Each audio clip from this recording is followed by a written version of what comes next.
Hello everyone, तो कैसे हैं आप सब लोग। यानी कि अपना चैप्टर चल रहा था इश्यू ऑफ डिवेंचर, तो जिसमें अपन ने लास्ट लेक्चर जो लिया था इसका स्टार्टिंग पार्ट 1 रिवीजन का, तो उसमें अपन ने एक तो देखो लमसम में कराया था, कैश में कराए थे और अदर देन कैश में कराए थे, 6 कंडीशंस कराई थी। यानी कि जो डिवेंचर इशू होते हैं कंडीशन बेसिस पे वो होते हैं 6।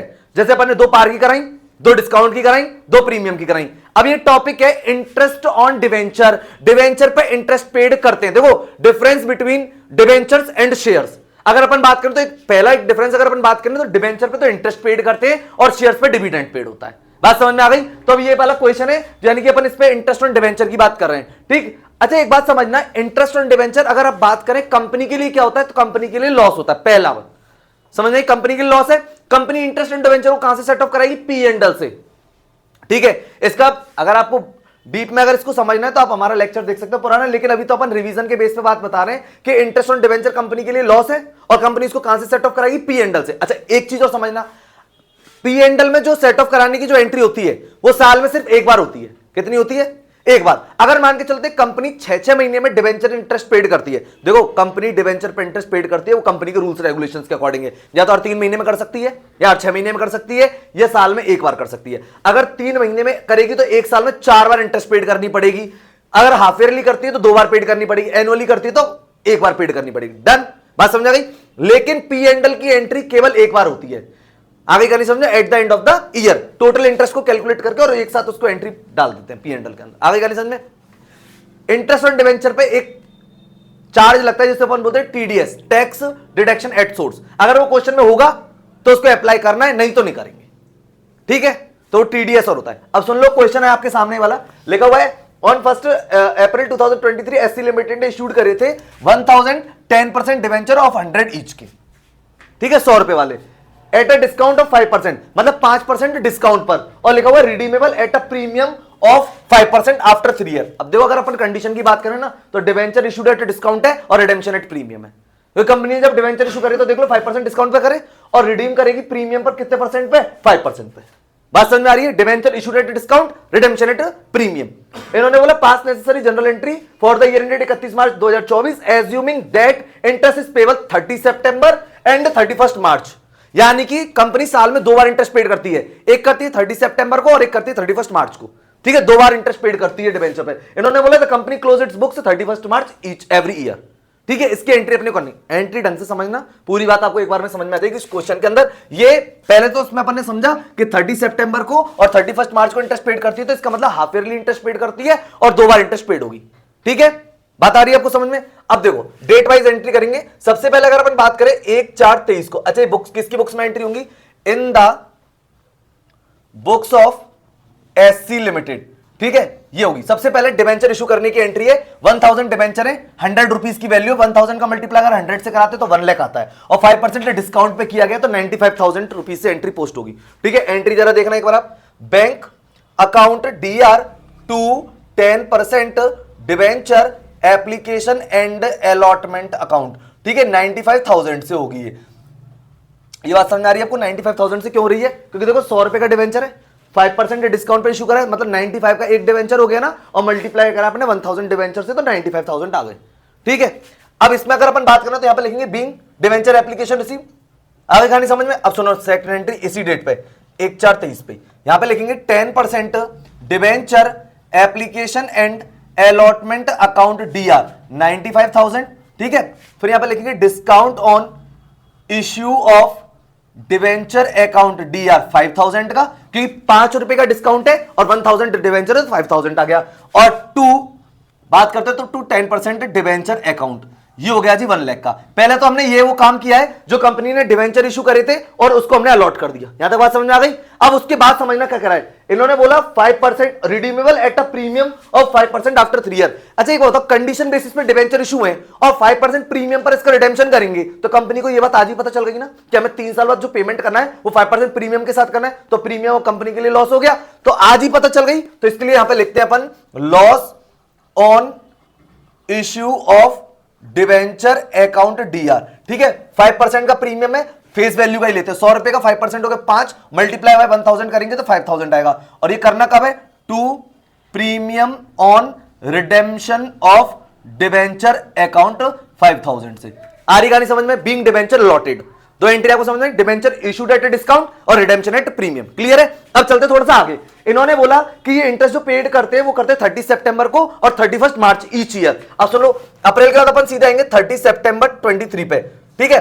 अब डिबेंचर पर इंटरेस्ट देगी तो पहले कंपनी क्या करेगी, इंटरेस्ट होल्डर पे ड्यू करेगी, पहले ड्यू होगी फिर पेमेंट होगा, ठीक है। अब कैसे होगा जरा देखने को, debenture interest account DR to debenture holder account, ठीक है। ये एंट्री पोस्ट होगी, debenture interest account DR to debenture holder. अच्छा एक बात समझना, इंटरेस्ट किस पे देंगे, फेस वैल्यू पे, ठीक है। डिबेंचर डिस्काउंट पर इशू, इससे कोई लेना देना नहीं है। डिबेंचर प्रीमियम पर इशू, उससे कोई लेना देना नहीं है। फेस वैल्यू पर इंटरेस्ट एप्लीकेबल होता है, दिया जाता है, कंपनी देती है। अब कितने पे देगी, 1000 डिबेंचर है, 100 का मल्टीप्लाई कराते हैं, 1000 into 100 यानी 1 लाख पे।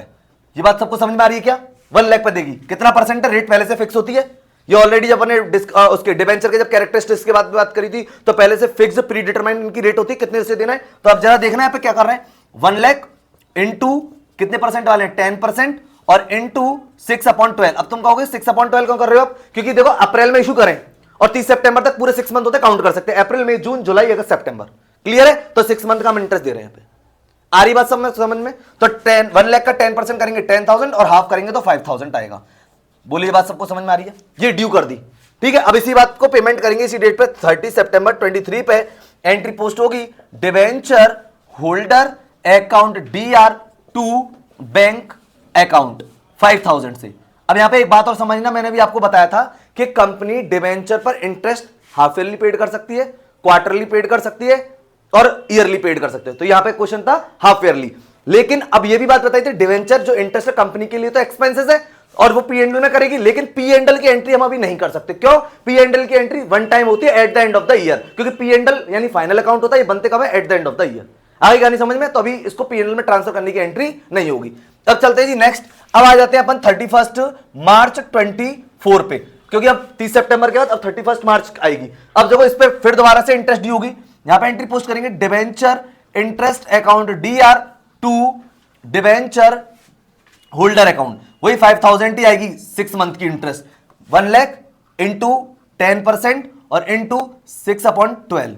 ठीक, बात समझ में आ रही? ये ड्यू कर दी, फिर पेमेंट कराएंगी कंपनी इसका 31/3/24 को ही। एंट्री पोस्ट होगी, debenture holder account DR to bank account 5,000 से। बात समझ में आ गई? अब 1 साल की एंट्री खत्म। अब सुनिए, एक तो ये डिबेंचर इंटरेस्ट 5,000 का, एक ये डिबेंचर इंटरेस्ट 5,000 का, पूरे साल में 2 बार इंटरेस्ट पेड करिए, टोटल हो गया 10,000। अब एक साथ इसको पी&एल में ट्रांसफर करें तो कंपनी के लिए एक्सपेंसेस है, लॉस है। एंट्री जरा देखना 31/3/24 को एंट्री पोस्ट हो रही है, P and L account DR to debenture interest account 10,000 से कर दिए, 5,000 प्लस 5,000। बोले बात समझ में आ रही है क्या? इसमें कोई परेशानी? बहुत सिंपल टॉपिक है डिबेंचर इंटरेस्ट का। पहले तो एंट्री अपन ने समझी, debenture issued at discount, redemption at premium, condition के साथ डिबेंचर इशू हुआ है। उसके बाद फिर 30 सितंबर को आ गए, एंट्री डिबेंचर इंटरेस्ट, पहले इंटरेस्ट ड्यू होती है होल्डर पे, पहले देखो इंटरेस्ट ड्यू करी होल्डर पे, फिर पेमेंट कराया, फिर इंटरेस्ट फिर दोबारा ड्यू करी 31 मार्च को और फिर पेमेंट कराया, और दोनों की इंटरेस्ट को जोड़ के एक साथ पी&एल में ट्रांसफर कर दिया। एक मतलब पी&एल में एंट्री वन टाइम ट्रांसफर होती है, क्योंकि पी&एल बनते कब है, at the end of the year. अब यहां पे बात समझना, अगर कंपनी क्वार्टरली इंटरेस्ट पे करती, क्वार्टरली, तो ये एंट्री अपन 4 बार रिपीट करते। कौन कौन सी एंट्री? ये दोनों रिपीट, फिर दोबारा रिपीट, फिर दोबारा, 4 बार रिपीट होती और चारों की इंटरेस्ट जोड़ के एक साथ पी&एल में ट्रांसफर कर देते। क्लियर आ रही कहानी समझ में? कोई परेशानी है? थोड़ा सा इसमें समझ लो, कुछ नहीं होता। यानी कि अगर क्वार्टरली करती तो अपन, यानी कि डेट कौन सी होती, अप्रैल, मई और जून, 30 जून को क्या होता, 30 जून को पेड होता, यही एंट्री होती, अमाउंट चेंज होता थी, 1 लाख इंटू 10% और इंटू 3/12, क्योंकि क्वार्टरली कर रही है तो 3/12 करना पड़ेगा। आ रही है आपको बात समझ में? ऐसे 3/12 करके निकाल लेंगे, फिर पेमेंट करा देंगे, फिर ड्यू करेंगे, फिर पेमेंट होगा, फिर ड्यू, फिर पेमेंट, फिर ड्यू, फिर पेमेंट। क्लियर? यहां तक बात समझ में आ रही? अच्छा, इसमें एक पॉइंट है जिसका नाम है TDS, tax deduction at source. अगर मान के चलते क्वेश्चन के में सपोज दैट अगर टीडीएस आता 5%, 10% वो रेट देगा, आपको दिमाग नहीं लगाना है। तो टीडीएस चार्ज किस पे होता है? डिबेंचर की इंटरेस्ट पर टीडीएस चार्ज होता है। मैं भी इसका एक एग्जांपल अभी आपको इसी में समझा दे रहा हूं, ठीक है। अब जैसे मान के चलते हैं, यही एंट्री लेते हैं और मान लेते हैं कि डिबेंचर पर टीडीएस लग रहा होता है इंटरेस्ट पे, तो क्या एंट्री पोस्ट होती है? एक बार इसको यहां पे देखना ढंग से, ठीक है। इसको मान लेते हैं टीडीएस चार्ज होता है, मान लेते हैं 10% से, टैक्स डिडक्शन एट सोर्स 10% से चार्ज होता है। ठीक, क्या एंट्री होती है, इसी वाली एंट्री को देखना। यहां पे लिख रहे हैं अपन डिबेंचर इंटरेस्ट अकाउंट डीआर, ये हो गया आपका 5000 से। क्लियर है? एक्चुअली होता क्या है, देखो मैं आपको बताऊं, जो इतनी भी इंटरेस्ट होती है ना, उस पे क्या टीडीएस चार्ज होता है। ठीक है, वो रेट अलग अलग होती है, तो 10% टीडीएस की रेट लगती है। तो वो होता क्या, होल्डर ही उसको देता है, ऐसा नहीं कंपनी का लॉस है, नहीं, होल्डर ने जो इंटरेस्ट पे पैसा इंटरेस्ट कमाई है डिबेंचर्स पे, उसी पे उसको टीडीएस ही पे करना पड़ेगा। लेकिन होता क्या है, कंपनी टीडीएस काट के उसको पैसा देती है और टीडीएस डिपॉजिट करा देती है इनकम टैक्स डिपार्टमेंट में। आगे कंपनी का तो टोटल 5000 का खर्चा है, अब होल्डर को मिलेगा कम। अब कैसे मिलेगा जरा देखो, 5000 पे 10% अगर अपन टीडीएस लगाते तो 500 होता है। तो देखना एक minute, to debenture holder account में तो जाएंगे 4500 और टू टीडीएस में अकाउंट में जाएंगे 500। ये एंट्री है, बात समझ आ गई। Debenture interest total 5000, to debenture holder 45 और टू टीडीएस 500। अब देखो इस क्वेश्चन में टीडीएस था नहीं, इसलिए पूरी की पूरी अमाउंट डिबेंचर होल्डर में चली गई। लेकिन अगर टीडीएस है तो पहले टीडीएस में भी अमाउंट जाएगा, उसी इंटरेस्ट पे टीडीएस चार्ज होगा 5000 का 10% 500। आ गई कहानी समझ में? क्लियर? कोई दिक्कत है इसमें, कोई परेशानी है? और फिर उसके बाद फिर पेमेंट की एंट्री होगी। कैसे होगी एंट्री पे? Debenture holder account DR, TDS account DR, to bank, यानी इसकी एंट्री देख लो एक बार, debenture holder account DR, TDS account DR और टू बैंक अकाउंट। ठीक है, कितना होगा 4500 से डिबेंचर का, होल्डर का, टीडीएस का 500 का और टोटल 5000 का। ये एंट्री पोस्ट होगी इसकी। बोलो बात समझ में आ रही है? कोई दिक्कत, कोई परेशानी है इसमें? तो ये अगर क्वेश्चन में अगर टीडीएस आता है तो ठीक है, कोई परेशानी इसमें? तो आई होगी ये क्वेश्चन आपको अच्छे से समझ में आया होगा। ये था इंटरेस्ट ऑन डिबेंचर का टॉपिक। देखो अब ये क्वेश्चन है, ये है कोलेटरल सिक्योरिटी का। जैसे अभी अपन ने लिया था इंटरेस्ट का, अब ये कोलेटरल सिक्योरिटी का क्वेश्चन क्या है, पहले इसको समझना। पहले तो अब ये समझो कोलेटरल सिक्योरिटी होती क्या है। देखो कोलेटरल सिक्योरिटी का मतलब होता है कंपनी बैंक से लोन लेती है और अपने डिबेंचर डिपॉजिट कराती है ऐसा सिक्योरिटी में, उसे अपन कोलेटरल सिक्योरिटी कहते हैं। ठीक है, कोलेटरल सिक्योरिटी के दो मेथड होते हैं। एक मेथड होता है कि अपन जो कोलेटरल सिक्योरिटी कंपनी डिपॉजिट कराती है बैंक में, एक बार तो उसकी एंट्री पोस्ट हो और एक बार उस कोलेटरल सिक्योरिटी की कोई भी एंट्री पोस्ट नहीं हो। तो ये दो मेथड है, दोनों मेथड मैं आपको समझा रहा हूं। ठीक है, और अगर इसको डेप्थ में समझना है तो लास्ट अपन ने लेक्चर इसके लिए रखे, वहां आप देख सकते हैं। क्वेश्चन लिखा हुआ है company had 20 lakh 10% debenture outstanding as at 1 April 2023। Company के पास ऑलरेडी 20 लाख के डिवेंचर थे 10% वाले। ठीक है, कौन सी डेट को? 1 April 2023। During the year company took a loan of rupees 5 lakh from the HDFC bank. Company ने एक क्या करा, ड्यूरिंग द ईयर लोन लिया है बैंक से 5 लाख का, एचडीएफसी से 5 लाख का लोन लिया है। ये कह रहे with the company placed with debenture for rupees 8 lakh as a collateral security. Company ने क्या करा, 5 लाख का बैंक से लोन लिया तो उसकी जगह उन्होंने 8 लाख के अपने डिवेंचर डिपॉजिट कराया एज अ कोलेटरल सिक्योरिटी में। लिखा हुआ है placed with debenture for 8 lakh as a collateral security. ठीक है, 8 लाख के कोलेटरल सिक्योरिटी के रूप में डिपॉजिट करा दिए। Pass journal entry if any also show the how the debentures and bank loan will appear in the company's balance sheet as at 31 March 2024। ये कह रहे हैं डिवेंचर और बैंक लोन आपको बैलेंस शीट में किस जगह पे आता है, प्रिपेयर करके आपको बताने कहां पे लेते हैं। तो देखो अपन ने फाइनेंशियल स्टेटमेंट पढ़ा था, तो अपन ने ऑलरेडी बात डिस्कस कर ली थी कि डिवेंचर और बैंक लोन दोनों हमारे क्या होते हैं, लोन्स होते हैं। ठीक है, डेट होते हैं। अब अपने को पता है इसका जो अगर अपन सब हेड की बात करें तो ये आते हैं हमारे नॉन करंट लायबिलिटी में, और नॉन करंट लायबिलिटी के अंदर इसका हेड होता है long term borrowings. Long term borrowings के अंदर डिवेंचर्स आता है, बैंक लोन्स आते हैं, पब्लिक डिपॉजिट्स वगैरह आते हैं। क्लियर? आगे का नहीं समझ में? तो अपन पहले कर रहे हैं कि कोलेटरल सिक्योरिटी की कोई भी एंट्री जब पास नहीं करते तब क्या इसका ट्रीटमेंट होता है। आप देखो एक बार सॉल्यूशन देखो। सबसे पहले बैंक लोन लिया in the books of company की, मैं बैंक लोन लिया, एंट्री पोस्ट करी bank account DR to bank loan. ठीक है, ये लिया इन्होंने 5 लाख का लोन। ढंग से समझना इस पूरी कहानी को, इन्होंने 5 लाख का लोन लिया। ठीक है, इन्होंने 8 लाख की कोलेटरल सिक्योरिटी के रूप में डिपॉजिट कराए डिवेंचर, लेकिन इसकी कोई एंट्री पास नहीं होती। इसके लिए हम क्या करेंगे, बैलेंस शीट बना रहे हैं और बैलेंस शीट में आपको समझाएंगे। ठीक है, तो अब जरा देखो एक minute balance sheet. Balance sheet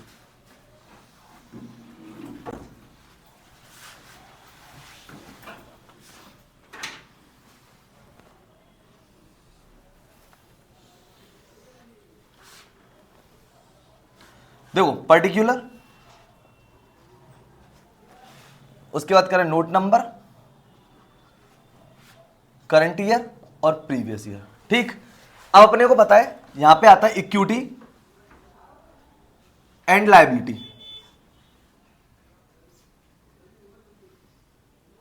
equity and liability, ठीक है, उसके अंदर आता है non current liability. Non current liability, ठीक है। और नॉन करंट लायबिलिटी में आता है लॉन्ग टर्म बोरोइंग्स, ठीक है। इसके लिए नोट नंबर 1 लिखना है। और अब आप देखो नोट अपन किस तरीके से इसका प्रिपेयर करने वाले हैं, तो एक बार उसको आप देख लीजिए ढंग से एक बार, ठीक है। तो जिससे कि आपको समझ में आएगा। यहां पे लिख रहे हैं नोट टू अकाउंट्स, एक बार इसको ढंग से समझना। यहां पे अपन ने एक नंबर यहां लिखा लॉन्ग टर्म बोरोइंग्स, ठीक है। लॉन्ग टर्म बोरोइंग्स में सबसे पहले अपन ने लिखा डिवेंचर। तो देखो कंपनी के पास ऑलरेडी 10% डिवेंचर तो थे पहले से 20 लाख के, यहां पे लिखा 10% डिवेंचर, ठीक है। 20 लाख के थे, तो इसमें तो कोई किसी प्रकार का इशू है नहीं है। उसके बाद इन्होंने कहा 8 लाख के इन्होंने डिवेंचर और इशू करे एज अ कोलेटरल सिक्योरिटी में, ठीक है। तो अपन ने यहां पे तो क्या लिख रहे हैं उसको ढंग से समझना। अब अपने को पता है बैंक से लोन लिया है तो वो भी अपनी लॉन्ग टर्म बोरोइंग्स के अंदर आता है, debenture, bank loan, public deposits वगैरह। यहां पे अपन ने लिखा बैंक लोन, ठीक है। यहां पे लिख दिया 5 लाख का लोन लिया, अपन ने लिख दिया 5 लाख। क्लियर बात समझ आ गई। लेकिन बैंक लोन के नीचे शो करा कि 8 lakh rupees 8 lakh debenture deposit as a collateral security, यानी कि इन्होंने 8 लाख के डिवेंचर डिपॉजिट कराया एज अ कोलेटरल सिक्योरिटी में, ठीक है। और ये अपन ने किसके नीचे शो कर दिया, बैंक लोन के नीचे। आगे कहानी समझ में, क्योंकि बैंक लोन से ये बात पता चल रही जो इन्होंने 5 लाख का जो बैंक लोन ले रखा है, इसका मतलब इसके अगेंस्ट में इन्होंने 8 लाख के डिवेंचर डिपॉजिट कराए एज अ कोलेटरल सिक्योरिटी, ठीक है। और देखो कोलेटरल सिक्योरिटी के अपन यहां पे कोई भी एंट्री पोस्ट नहीं करी है, तो उस समय ट्रीटमेंट इस तरीके से होता है। क्लियर है। इसका टोटल करेंगे और 25 लाख यहां पे लिख दिया जाएगा। तो अपन यहां पे लिख रहे हैं करंट ईयर में 25 लाख। क्लियर बात समझ में आ रही है सबको। 25 लाख यहां पे लिख दिया, ठीक। अच्छा, उसके बाद अगर अपन बात करें तो एसेट्स पे आते हैं अपन। और एसेट्स में अपने को पता है जो बैंक होता है वो कैश एंड कैश इक्विवेलेंट में होता है, और अपने को पता है वो करंट एसेट के अंदर आता है, ठीक है। तो यहां पे लिखेंगे करंट एसेट्स। करंट एसेट्स में आता है कैश एंड कैश इक्विवेलेंट, ठीक है। तो इसका नोट नंबर 2 लिख देते हैं यहां पे, और यहां पे लिख दिया note number 2 cash and cash equivalent, ठीक है। इसके नीचे लिख दिया अपन ने बैंक, और अमाउंट लिख दी 5 लाख, ठीक है। तो यहां पे हमने 5 लाख लिख दिया। बात समझ में आ रही है क्या। तो ये हमने लिख दिया कैश एंड कैश इक्विवेलेंट है बैंक, ठीक है। कितने का 5, क्योंकि कितने रुपए का लोन ले लिया गया बैंक से 5 लाख, तो 5 लाख रुपए आएंगे, तो आ गया आपका कैश एंड कैश इक्विवेलेंट में बैंक। और बैंक लोन की बात करें लॉन्ग टर्म लायबिलिटी है, तो देखो यहां पे शो कर दिया बैंक लोन के नीचे शो कर दिया 8 lakh debenture deposit as a collateral security. आ गई कहानी समझ में। ये है पहला मेथड जिसमें अपन ने कोलेटरल सिक्योरिटी की कोई भी एंट्री पोस्ट नहीं करी है। अब मेथड नंबर 2 समझते हैं कि अगर अपन यानी कंपनी 8 लाख की कोलेटरल सिक्योरिटी की एंट्री पोस्ट करती तो क्या करती। पहली एंट्री तो यही रहती। एंट्री नंबर 2 सुन लीजिए। एंट्री पोस्ट होती debenture suspense account DR to 10% debenture account 8 lakh के। बात समझ आ रही है। ये 8 लाख क्या लिख दिया, ये एंट्री पोस्ट होती कोलेटरल सिक्योरिटी की, ठीक है। अब यहां पे किस तरीके से शो करते जरा वो देखना।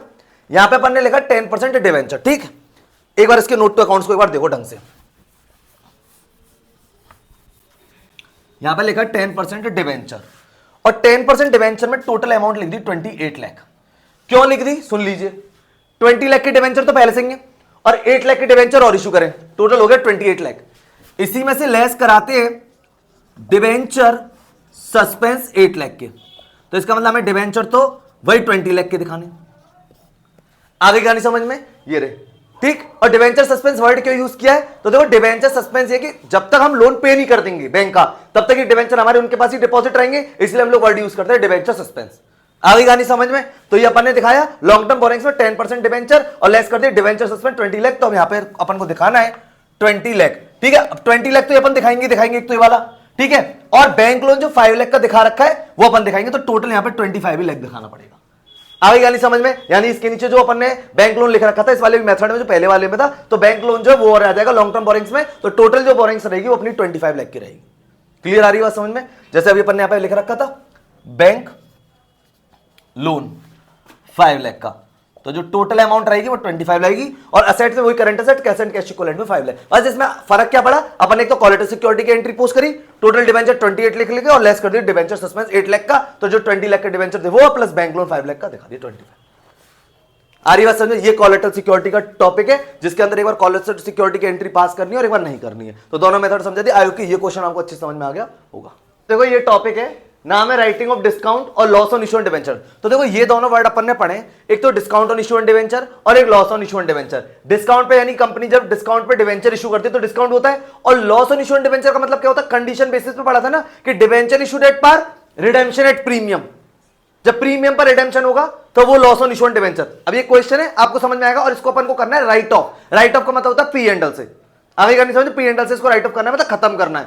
देखो क्वेश्चन क्या लिखा हुआ है, एसी लिमिटेड ने इशूड करा 1 अप्रैल 2023 को 20,000 8% डिवेंचर 100 ईच की एट अ डिस्काउंट कितना 10%, ठीक है। और ये लिखा हुआ है redeemable after 5 year eight a premium कितने रुपए 10 रुपए, यानी कि 10% डिस्काउंट पर एक तो इशू कर रहे हैं और रिडीम करेंगे प्रीमियम पर 10 रुपए, यानी कि ये वो कंडीशन है debenture issued at a discount और रिडेम्पशन एट प्रीमियम, ठीक है। अब आगे चलते हैं, इसमें लिखा हुआ all the debentures were subscribe, पूरे के पूरे डिवेंचर सब्सक्राइब हो गए during the year ended 31 March 2024। It has balance of 2,50,000 in security premium, यानी 2.5 लाख रुपए सिक्योरिटी प्रीमियम में बैलेंस था, ठीक है। और इन्होंने लिखा pass the journal entry for issue of debenture, यानी कि डिवेंचर को इश्यू करेंगे तो उसकी एंट्री करनी है, और लिखा हुआ राइटिंग ऑफ यानी right of the loss on issue of debenture, ठीक है। और loss on issue of debenture को राइट ऑफ करना है, कहां से करेंगे, पी एंडल से, पी एंडल से या सिक्योरिटी प्रीमियम से, और प्रॉफिट ड्यूरिंग द ईयर दे रखा है 2 लाख। अब देखो समझना ढंग से, जो loss on issue of debenture होता है अपन ने बताया था सबसे पहले वो राइट ऑफ कराते हैं सिक्योरिटी प्रीमियम से, क्योंकि सिक्योरिटी प्रीमियम का यूटिलाइज कहां होता है, loss on issue on debenture को राइट ऑफ करने के लिए,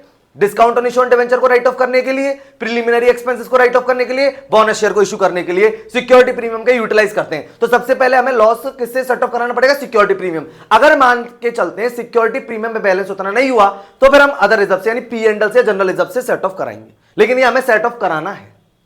आगे कहानी समझ में कोई दिक्कत, अब क्वेश्चन में समझना, इन्होंने एक तो क्या है इशू के टाइम की एंट्री करनी है और राइट ऑफ करना है loss on issue on debenture. तो देखो इन the books of SC limited, ठीक है। अब इन्होंने डिवेंचर इशू करे 1 अप्रैल 2023 को, तो समझना 1 अप्रैल 2023 को एंट्री क्या होगी, bank account DR to 8% debenture application and allotment account. अब देखो नंबर ऑफ डिवेंचर 20,000 है और 100 का मल्टीप्लाई कराओगे तो 20 लाख हो जाएगा, लेकिन 10% डिस्काउंट पर इशू करें तो 1 लाख 18 लाख में इशू हुए, ठीक है। 18 लाख बात समझ आ गई, 18 लाख कैसे आया बता देते हैं वो आपको। देखो 20,000 तो है डिवेंचर और 90 रुपीज का एक है, क्योंकि 10% डिस्काउंट फेस वैल्यू का लेंगे तो 90 रुपीज आएगा।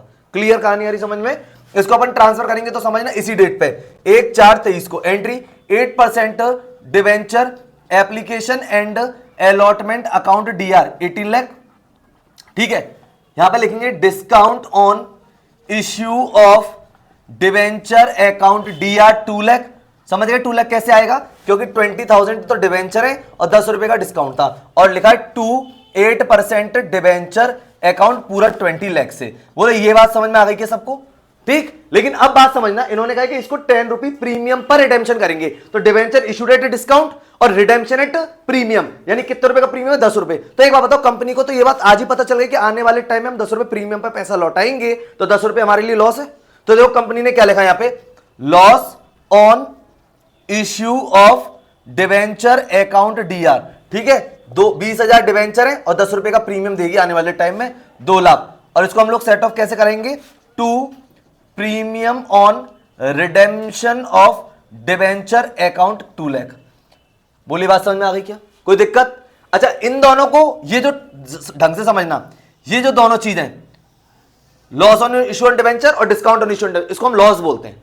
इसमें लिखा हुआ है ना loss on issue on debenture, ये लॉस है दोनों भाई, डिस्काउंट भी इशू करते टाइम हुआ है और ये भी हमें इशू करते, दोनों लॉस इशू करते टाइम हुए, तो इसको एक ही नाम दे सकते हैं loss on issue on debenture, ठीक है। बात समझ में आ गई, कितने का 4 लाख का। इसको हमें क्या करना है, राइट ऑफ करना है। राइट ऑफ करने की एंट्री ढंग से देखना है, 31/3/24 पे एंट्री करेंगे, क्योंकि 1/4/23 से स्टार्ट है और एक साल खत्म हो जाएगा 31/3/24 पे, ठीक है। सबसे पहले 4 लाख के लॉस को सेट ऑफ कहां से कराते हैं, वो मैंने अपन को बताया था, सिक्योरिटी प्रीमियम से पहले सेट ऑफ होता है। क्वेश्चन के अंदर अपने को दे रखा है 2.5 लाख रुपए का सिक्योरिटी का बैलेंस दे रखा है, तो 2.5 लाख रुपए तो अपन यहां से ले लेंगे, और इन्होंने बोला प्रॉफिट ड्यूरिंग द ईयर इनको 2 लाख का हुआ है, तो जो 1,50,000 की कमी रह गई है उसको हम पी एंडल से ले लेंगे। आगे समझ में, एंट्री देखना जरा क्या कर रहा हूं मैं, सिक्योरिटी प्रीमियम अकाउंट डीआर 2,50,000, ठीक है। उसके बाद यहां पे लिखा पी एंडल अकाउंट डीआर 1,50,000, क्योंकि 150 की जरूरत है, और यहां पे लिखा to loss on issue of debenture account 4 lakh.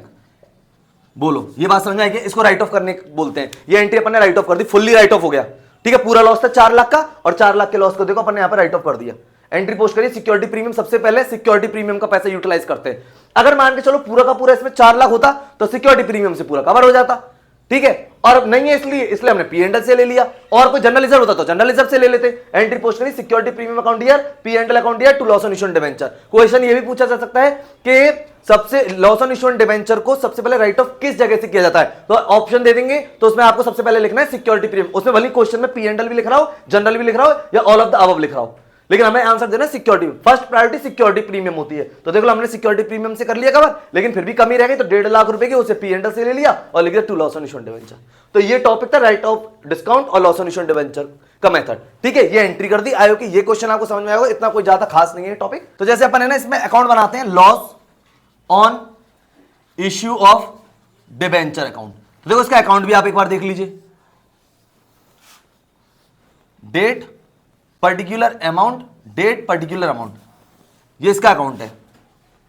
Date particular amount, date particular amount, ठीक है। हमको बनाना है लॉस ऑन इश्यूएंस डिबेंचर का अकाउंट। तो देखो यहां पे समझना, यहां पे loss on issuance debenture account DR2, ये पूरे लॉस को हमने एक नाम दे दिया loss on issuance to 8% debenture, तो यहां लिखेंगे टू 8% डिबेंचर अकाउंट, ठीक है। डेट आएगी 1/4/23, अमाउंट आएगा टोटल 4 लाख का, ठीक है। फिर हमने इसको सेट ऑफ कराया 31/3/24 को, डेट लिखेंगे 31/3/24, एंट्री लिखेंगे यहाँ पे बाय सिक्योरिटी प्रीमियम और बाय 31/3/24 और बाय P&L। सिक्योरिटी प्रीमियम से 2.5 लाख और 1.5 लाख रुपए यानी 1,50,000 अपन ने P&L से ले लिया, तो ये अपना अकाउंट क्लोज हो गया 4 लाख और 4 लाख। ये इसका अकाउंट है लॉस ऑन इश्यूएंस डिबेंचर का, ठीक। तो ये एंट्रीज थी, ठीक है। ये सेट ऑफ कराने की एंट्री थी लॉस को, और ये लॉस ऑन इश्यूएंस डिबेंचर का अकाउंट है। आई होप कि ये क्वेश्चन आपको अच्छे से समझ में आ गया होगा। एक क्वेश्चन है, ये लमसम का केस यानी कि इंस्टॉलमेंट का केस है, ठीक है। इंस्टॉलमेंट का केस है। अब देखो आप इसमें लिखा हुआ है SC limited issued 5,000 10% debenture of ₹100 each, payable as follow, यानी कि इन्होंने 5 डिबेंचर इशू करे 10% वाले 100 रुपए ईच के। इन्होंने कहा 20 रुपए तो एप्लीकेशन पे, 30 रुपीज इन्होंने लिया अलॉटमेंट पे, 50 मांगे इन्होंने फर्स्ट एंड फाइनल कॉल पे, टोटल हो गए 100, यानी कि इसके अगर अपन बात करें तो एट पार है, ठीक है। All the debentures were applied, जिसमें डी के एक होल्डर है जिसके पास 200 डिबेंचर से, paid the entire amount of his holding on allotment. इसका मतलब क्या हुआ, डी के एक होल्डर जिसके पास कितने डिबेंचर थे 200, और इसने अलॉटमेंट पे सारी अमाउंट यानी पूरी एंटायर अमाउंट पे कर दी। इसका मतलब अलॉटमेंट के बाद अगर बात करें तो फर्स्ट एंड फाइनल कॉल है, वो उसने अलॉटमेंट पे दे दी, इसको अपन बोलते हैं कॉल्स इन एडवांस, जो कि अपन ने इश्यू ऑफ शेयर के टाइम पे आपको बताया था। इसके अंदर लिखा हुआ है वेयर एज सी के एक होल्डर है, ये भी इसके बाद 100 डिवेंचर है, फेल टू पे the allotment and final call, यानी कि अलॉटमेंट और फाइनल कॉल इसने पे नहीं करी, pass entry in the books of SC limited में करवा रहे, ठीक है। तो so in the books of SC limited, ठीक है, ये अपन सॉल्यूशन करेंगे। तो समझना, पहली एंट्री होगी bank account DR to 10% debenture application account, ठीक है। डिवेंचर एप्लीकेशन अकाउंट का मतलब समझना कि यानी कि हमने केवल इंस्टॉलमेंट पे कर रहे हैं तो एप्लीकेशन होगी, उसके बाद अलॉटमेंट, उसके बाद फाइनल कॉल्स, ठीक है। अब यानी कि समझना 5,000 डिवेंचर है और इन्होंने 20 रुपीज एप्लीकेशन पे मांगे, यानी 5,000 इंटू 20, तो यानी कि हो गया अभी 1 लाख। क्लियर बात समझ आ गई, ये हो गया 1 लाख, आ रही है समझ में। उसके बाद इसका अपन यहां लिखेंगे 10% debenture application account DR to 10% debenture account. यहां पे गलती मत कर देना, डिवेंचर एज अ लोनर होते हैं, डेट होता है कंपनी का। यहां पे बहुत सारे बच्चे लिख के आते हैं 10% डिवेंचर कैपिटल, क्योंकि उनको इश्यू ऑफ शेयर की बात याद रहती है, तो ये कैपिटल नहीं है, ये लोन है, लॉन्ग टर्म बोरोइंग्स है, ठीक है। तो यहां पे अपन ने लिख दिया 1 लाख। तो अपन पहली एंट्री के लिए तो लिख देंगे बीइंग डिवेंचर एप्लीकेशन रिसीव, और यहां पे बीइंग डिवेंचर अलॉटेड, ठीक है। उसके बाद अगर अपन बात करें तो अलॉटमेंट ड्यू करा जाएगा 10% debenture allotment account DR to 10% debenture account, ठीक है। अलॉटमेंट की अगर अपन कॉल की बात करें तो देखो 30 रुपीज की कॉल है, 5,000 डिवेंचर है, तो यानी 1,50,000 से ये ड्यू हो जाएगी, ठीक है। अब आप बात समझना, 1,50,000 से हो जाएगी। यहां पे अपने को एक वर्किंग नोट प्रिपेयर करना है, और उसको जरा देखिए वर्किंग नोट, ठीक है। वर्किंग नोट नंबर फर्स्ट, कोई भी बात अगर नहीं होती तो अलॉटमेंट में अमाउंट आती 1,50,000 की, बोलिए बात सबको समझ में आ रही है। कोई बात नहीं होती तो अलॉटमेंट में 150 आता, लेकिन उन्होंने बोला डी के होल्डर था जिसके बाद 200 डिवेंचर थे, उसने सारी की सारी अमाउंट पे कर दी किस पर, अलॉटमेंट पे। तो अलॉटमेंट पे वो पे करेगा तो कौन सी कॉल एडवांस पे करेगा, फर्स्ट कॉल। तो इसको अपन यहां पे लिखेंगे ऐड करेंगे यहां पे कॉल्स इन एडवांस, ठीक है। डीके के पास 200 डिवेंचर है और फर्स्ट एंड फाइनल कॉल पे 50 है, तो ठीक है 10,000 रुपीज ऐड करेंगे। ये बात आपको समझ में आ गई, कॉल इन एडवांस, ठीक है। अनदर शेयर होल्डर था सी के, जिसके पास 100 डिवेंचर थे और वो फेल्ड हो गया, ना तो उसने अलॉटमेंट पे करी है ना उसने फाइनल कॉल पे करी है, तो कॉल्स इन एरियर्स हो गया। तो यहां पे लिखेंगे लेस कॉल्स इन एरियर और नोट डाल देंगे नीचे कि calls in arrears account upon open कर रहे हैं, ठीक है ना। अब ठीक है 100 डिवेंचर्स हैं और अलॉटमेंट की कॉल जो है वो 30 है, तो यानी कि 3000 रुपीज नहीं आएंगे। तो अमाउंट कितना आएगा वो देखिए आप, एक 150 में 10 ऐड करेंगे 160 और 3000 लेस कराएंगे तो 1,57,000 आएगा अलॉटमेंट। बोले बात समझ में आ रही है क्या? बताओ, कॉल्स इन एडवांस हो गई, 200 डिवेंचर थे डी के बाद, उसने एंटायर अमाउंट पे कर दी, अलॉटमेंट तो एंटायर अमाउंट कौन सी पे करेगा, जो फर्स्ट एंड फाइनल कॉल है 50 रुपीज की हो गई, क्योंकि अलॉटमेंट में तो वो दे ही रहा है, उसके अलावा उसने एडवांस में ये दे दी। उसके बाद कॉल्स इन एरियर्स हो गए 3000, क्यों? क्योंकि अनदर शेयर होल्डर था सीके जिसके पास 100 डिवेंचर थे, अलॉटमेंट और फाइनल कॉल पे नहीं कर पाया, तो कॉल्स इन एरियर्स अलॉटमेंट की अलॉटमेंट पे कर रहे हैं, फर्स्ट एंड फाइनल कॉल पे फर्स्ट एंड फाइनल कॉल की करेंगे, ठीक है। 1,57,000 आएगा। एंट्री जरा देखिए आप, बैंक अकाउंट डीआर, जैसे वर्किंग नोट बनाया वैसे अपन करेंगे, बैंक में आएगा 1,57,000, ठीक है। यहां पे लिखेंगे calls in arrears account DR, calls in arrears से 3000 की, यहां लिखेंगे टू 10% डिवेंचर अलॉटमेंट अकाउंट, ठीक है। अलॉटमेंट में यहां पे लिखेंगे 1,50,000, ठीक है, और यहां पे लिखेंगे to calls in advance account और वो आया है एडवांस में 10,000। बोले बात समझ में आ रही है क्या? ठीक है, यानी बैंक अकाउंट ईयर, calls in arrears account year, to 10% debenture allotment और टू कॉल्स इन एडवांस, ठीक। अब हम यहां पे फाइनल कॉल ड्यू करेंगे, यहां पे लिखेंगे 10% debenture first and final call account DR to 10% debenture account. अब समझना 50 रुपीज की कॉल है, नंबर ऑफ डिवेंचर 5000, 5 5 25, यानी कि 2,50,000 से ये डी होगी। आ रही बात समझना, 2,50,000 से डी होगी। अब देखना जरा इसका वर्किंग नोट नंबर सेकंड, अगर कोई भी बात नहीं होती तो फर्स्ट कॉल पे जो अमाउंट आती वो आती आपकी 2,50,000, ठीक है, 250, ठीक है, कोई भी बात नहीं होती तो। लेकिन हम यहां पे लेस करेंगे, ढंग से समझना, कॉल्स इन एडवांस क्यों कर रहे हैं कि जिस होल्डर यानी डी के ने फर्स्ट एंड फाइनल कॉल का पैसा अलॉटमेंट में दे दिया तो वो यहां तो देगा नहीं, ठीक है, तो अब यहां पे लेस करनी पड़ेगी कॉल्स इन एडवांस। कितने की एडवांस थी? 10,000 की, तो लेस कर दिया 10,000। लेस करेंगे इसमें कॉल्स इन एरियर्स। अब ये कॉल्स इन एरियर्स क्या है? जो अनदर होल्डर था, डिवेंचर होल्डर था सीके, उसने क्या करा 100 डिवेंचर्स पे अलॉटमेंट पे नहीं करी, तो अलॉटमेंट पे कॉल्स इन एरियर्स माइनस कर दिया, और फाइनल कॉल भी नहीं थी तो फाइनल कॉल पे कॉल्स इन एरियर्स लेस कराएंगे। नंबर ऑफ डिवेंचर्स इसमें 100 और मल्टीप्लाई कराएंगे 50 का, तो 5,000 नहीं आएगा, तो 250 में 10 लेस करेंगे, 5,000 ये लेस करेंगे तो 2,35,000 आएगा। बोली बात समझ में आ रही है क्या? कोई परेशानी? एंट्री देखना एक बार, बैंक अकाउंट डीआर 2,35,000, ठीक है, calls in arrears account DR 5,000, calls in advance account DR 10,000 और 10% debenture first and final call account 2,50,000। बोलो बात समझ में आ रही है क्या? 235 से आ गया, यानी कि ये वाली अमाउंट क्लियर है। कॉल्स इन एरियर्स, क्योंकि सीके ने तो अलॉटमेंट और फर्स्ट कॉल नहीं थी, अलॉटमेंट पे अलॉटमेंट का माइनस कर दिया, फर्स्ट कॉल फाइनल कॉल पे फर्स्ट एंड कॉल फाइनल का माइनस कर दिया, और जिसने एडवांस दिया था डीके ने तो वो यहां देगा नहीं, तो कॉल्स इन एडवांस को हमने यहां पे डीआर कर दिया। देखो यहां पे कॉल्स इन एडवांस सीआर थी, यहां पे डीआर कर दी, क्लियर। और कॉल्स इन एरियर्स का तो पैसा भी आया ही नहीं, ठीक। तो ये एक क्वेश्चन था जो कि अपन ने कॉल्स इन एरियर्स और कॉल्स इन एडवांस के पर्पस से लिया था, एट पार इसकी एंट्री अपन ने करी, ठीक। आई होप कि ये क्वेश्चन आपको अच्छे से समझ में आ गया होगा। अब ये क्वेश्चन है, लिखा हुआ SC limited issued 5,000 10% debenture of ₹100 each at a premium of ₹5 payable as follow, यानी कि इन्होंने डिवेंचर इशू करे कंपनी ने 5,000 10%, वो भी 100 ईच वाले, ₹5 प्रीमियम पर। अपने को पता है कि डिवेंचर तो 3 टाइप से इशू होते हैं, at par, at premium, at discount, तो ये प्रीमियम पर है। अभी कैसे ले रहे? ऑन एप्लीकेशन पे 30 रुपीज इंक्लूडिंग प्रीमियम। देखो जब तक क्वेश्चन में कोई इंफॉर्मेशन नहीं होती तो अपने को पता है प्रीमियम अलॉटमेंट पे लेते हैं, पता है तो उसी पे लेना। अब इन्होंने बोला कि एप्लीकेशन पे लेना है तो अपन एप्लीकेशन पे लेंगे, आ रही का नहीं समझ में।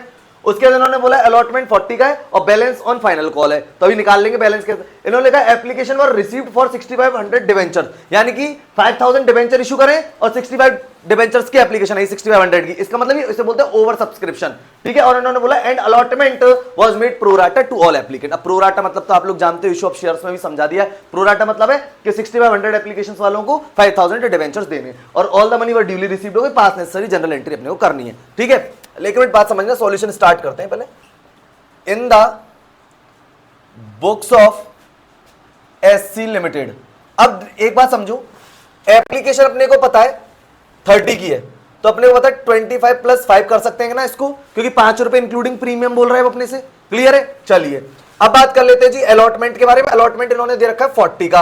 अभी फाइनल कॉल की बात कर रहे हैं, फर्स्ट एंड फाइनल कॉल, तो अपने को पता है टोटल 105 रुपए वैल्यू रहेगी, रहेगी नहीं रहेगी? तो 105 में से अगर अपन 70 अगर लेस करा देते हैं तो 35 की कॉल आती है। बोली बात समझ आ रही है अच्छे से? भाई 35 की कॉल ही तो आएगी, 40 और 30 70 और 105 में से 70 लेस करेंगे तो 35 की फाइनल कॉल है। बैलेंस इसको हो गया। अब इन्होंने कहा 6500 डिवेंचर्स आए की एप्लीकेशन आई, तो देखो यहां पे अगर अपन बात करें तो एप्लीकेशन, यहां पे अपन बात करें तो डिवेंचर्स अलॉटेड, यानी कि आप लिखेंगे 6500 एप्लीकेशन आई और डिवेंचर्स 5000 इनको दे दिया गया। ठीक, एंट्रीज देखते हैं। और अपने को पता है excess application money adjusted on allotment, तो अलॉटमेंट तक तो एडजस्ट कर सकते हैं और रिमेनिंग अगर कुछ एक्स्ट्रा आता है तो उसको अपन रिफंड करते हैं, लेकिन एक्स्ट्रा मनी कहां तक एडजस्ट हो जाती है? अलॉटमेंट तक। वही कंपनी का ही पार्ट है। ठीक है, स्टार्ट करते हैं। देखो सबसे पहले एंट्री होगी bank account DR to 10% debenture application account, और अपने को पता है कि 6500 की एप्लीकेशन आई हैं। ठीक है, अब इसमें मल्टीप्लाई कराएंगे, यानी 6500 का मल्टीप्लाई करा देंगे अपन लोग, एप्लीकेशन कितने 30 से। ठीक है, तो 6500 इंटू 30 कराएंगे तो ये आएगा आपका 1,95,000। बात समझ में आ रही है क्या? कोई दिक्कत, कोई परेशानी है इसमें? ठीक है, चलिए अब उसके बाद एंट्री नंबर सेकंड देखो, यहां इस एंट्री को देखना, एडजस्टमेंट एंट्री बहुत मेन एंट्री है। 10% डिवेंचर एप्लीकेशन अकाउंट डीआर, तो देखो 1,95,000 से कर दी, इसको ढंग से समझना, 1,95,000 से कर दी टू 10% डिवेंचर अकाउंट, और अपने को पता है डिवेंचर है 5,000 और अपने को पता है इसमें 25 है डिवेंचर का, तो ठीक है 25 5 करेंगे तो 1,25,000 आएगा। क्लियर आ रही है बात समझे? क्लियर। उसके बाद अपने को पता है इसमें 2 सिक्योरिटी प्रीमियम है, 2 सिक्योरिटी प्रीमियम अकाउंट। अब सिक्योरिटी प्रीमियम को तो 5,000 डिवेंचर है, 5 रुपीज का सिक्योरिटी प्रीमियम है, 25,000। बोले बात समझ में आ रही है? और अपने को पता है इसमें एक्स्ट्रा पैसा कितना है, 1500 एप्लीकेशन का पैसा एक्स्ट्रा है, टू 10% डिवेंचर अलॉटमेंट अकाउंट पे अपन इसको एडजस्ट करेंगे। ठीक है, 1500 इंटू 30, क्योंकि एप्लीकेशन पे 30 रुपए है। ठीक है, 45,000 इधर आएगा, मल्टीप्लाई कराएंगे तो एक बार अपन इसको ऐड करेंगे, 1,25,000 प्लस 25,000 प्लस 45,000, क्लियर 1,95,000। बात समझ में आ रही है? ये अपन ने एडजस्ट कर दिया, 195, 25 डिवेंचर है, 5 सिक्योरिटी प्रीमियम है, नंबर ऑफ डिवेंचर्स 5, और जो एक्स्ट्रा पैसा है 1500 एप्लीकेशन का मल्टीप्लाई 30 से करा, 45,000 अलॉटमेंट पे एडजस्ट कर दिया, डन।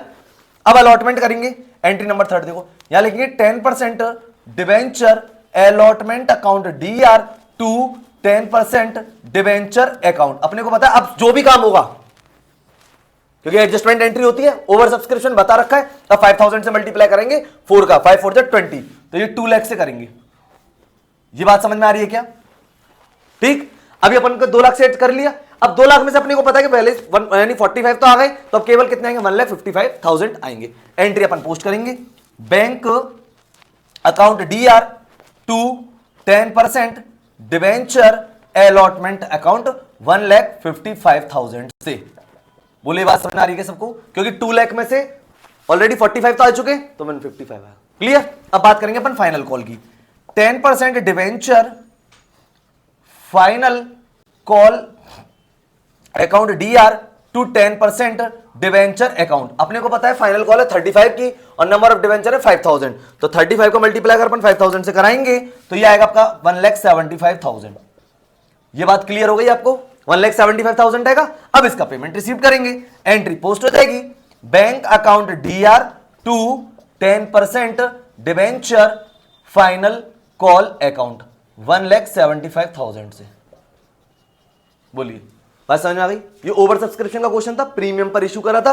प्रीमियम के बारे में कोई इंफॉर्मेशन नहीं दे रखी है तो अपने को पता है अलॉटमेंट पे लेते हैं, लेकिन उन्होंने बोल दिया था कि एप्लीकेशन पे, तो अपन ने एप्लीकेशन पे ले लिया। देखो एप्लीकेशन पे ये रहा, क्योंकि एप्लीकेशन तो मंगा ली पूरी, फिर जब उसको डिवेंचर अलॉट करेंगे तो देखो यहाँ पे सिक्योरिटी प्रीमियम लिखा है। इस वाली एंट्री में सिक्योरिटी प्रीमियम नहीं करते, जब डिवेंचर अलॉट होते हैं उस वाले में सिक्योरिटी प्रीमियम की एंट्री होती है। क्लियर है?